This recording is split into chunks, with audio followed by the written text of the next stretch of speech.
All right, I'm now going to show you how to sew an invisible zipper. And the first thing I'm going to do is change my foot to this guy. It's that cording foot.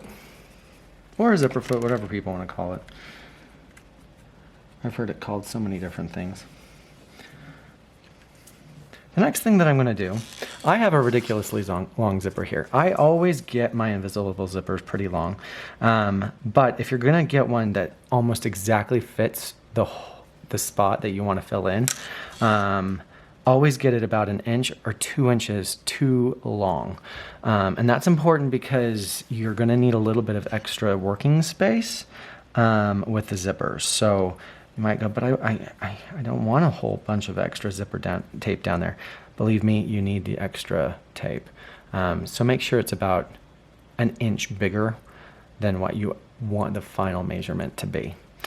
So a couple things I've already done off camera. I have finished the edges with a serge. You can finish them however you want, but I'm doing it with a serge.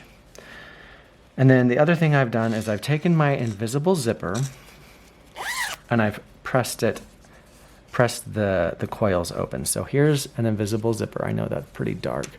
Let me try and get a light in there closer. And the thing about an invisible zipper is the coil for the zipper doesn't happen on the face of the zipper. This right side of the zipper is perfectly smooth. The coils happen on the back. And on those coils,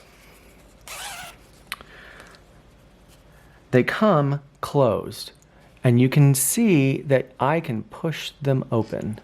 So what I've done is I've gone to my iron and I've pushed them open and pressed them open so that it's easier for me to sew where I need to, because on an invisible zipper, here's where the coils are. I'm going to be sewing right down, right next to those coils. That's where I'm going to be sewing. So it's nice to press it open just so I can keep the coils out of the way. But the first thing I'm going to do is I'm going to sew my garment pieces together. So let's say I want the opening of this zipper to happen down till about here. And this is just the seam going down the rest of the garment. I am going to sew the rest of the seam from here all the way down. And I'm doing this at 1/2 inch just because that's the seam allowance I'm used to using. And I'm going to backstitch.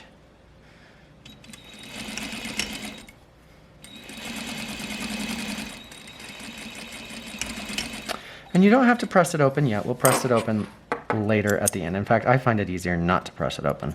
It helps me keep track of, it just helps me out. I don't know if it'll help you out, but it'll help me out. So I'm going to do it. What I'm going to do is I am now looking at the wrong sides of the fabric. So here's the wrong. So W for wrong. These are the right sides of the fabric.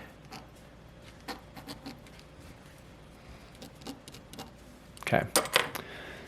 So what I'm going to do is, while I'm looking at the wrong side of the fabric, I can open this up and look at both of my right sides of the fabric. And the other thing I can see, which is why I'm using black thread, right here, you see that little black dot? That's the stitch at the beginning of my seam line. And it's important to know where that is.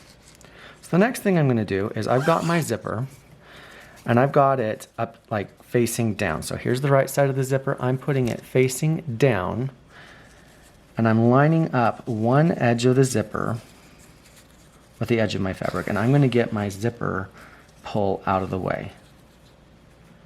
And it's important to remember that my coils are not over matched up with the edge of the fabric. My coils are over here and it's face down.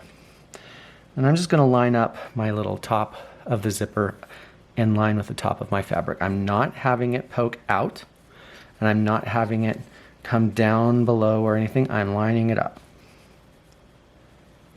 And I'm just going to pin that in place really quick.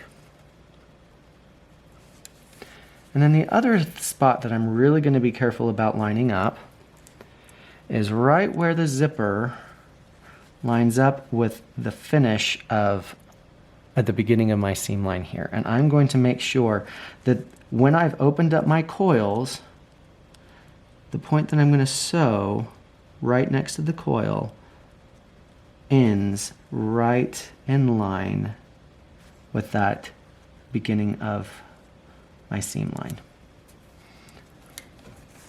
And then what I'm going to do is I'm going to sew from the top down to the bottom, and I'm going to make sure that those, and this is key, I have to make sure that the coil is open all the way and not closed. If it is closed, there will be a space between where there's going to be a space, and it won't be an invisible zipper. So I'm going to make sure that my coils stay pressed open the entire way down, and I'm just pulling aside my zipper, those coils, as it's approaching the foot. And right when it gets to the end, right when it's lined up with my last row of stitching, I'm going to do a back stitch. I didn't go over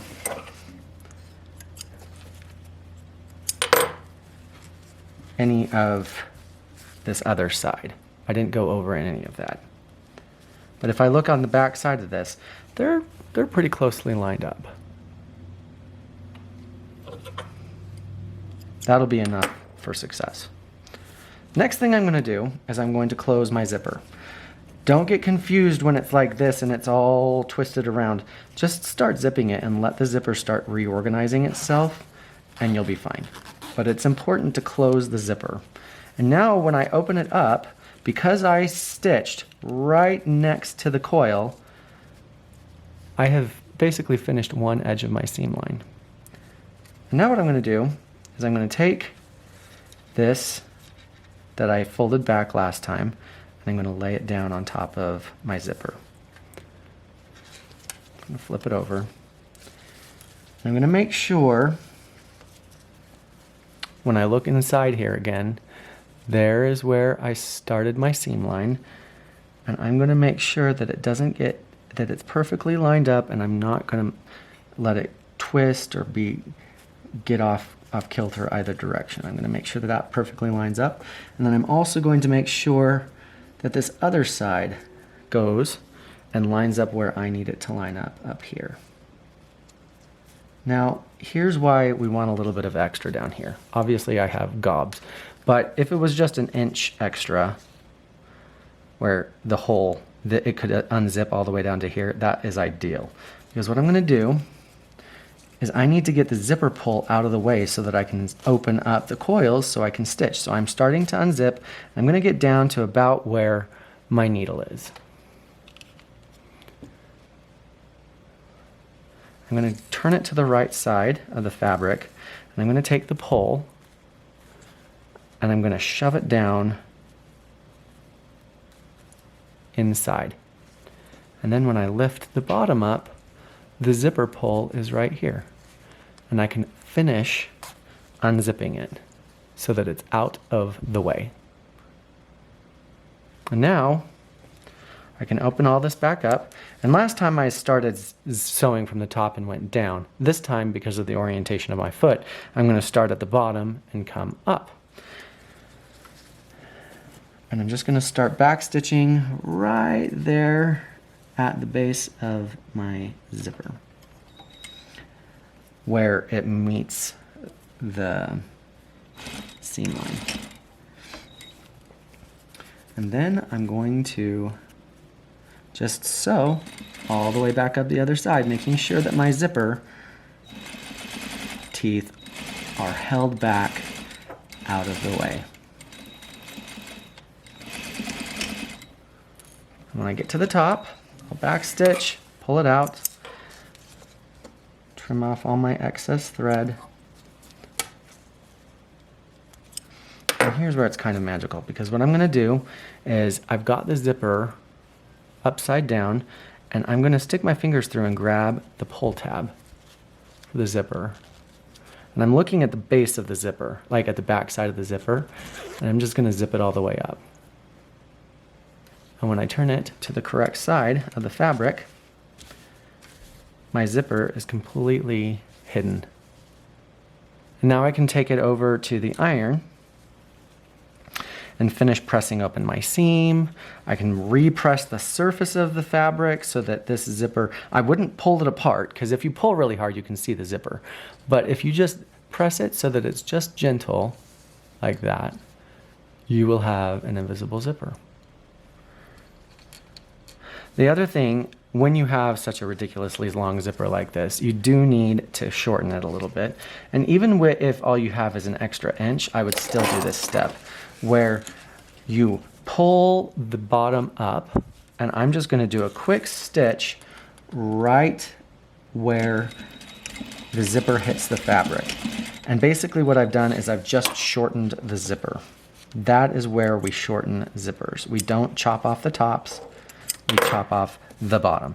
So now I can shorten this, and I'm not concerned about it. So I just chopped that off. And the other thing that I like to do on the bottom of the fabric, just to keep it so that this floppy zipper doesn't flop around, I like to grab the bottom edge of the zipper as well as the seam allowance and just grab them together so that's all I'm looking at.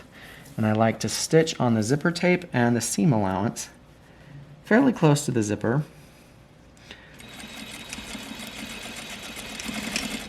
And that just holds it down in place, and I'll do it on both sides. That way the zipper's not going to be moving around.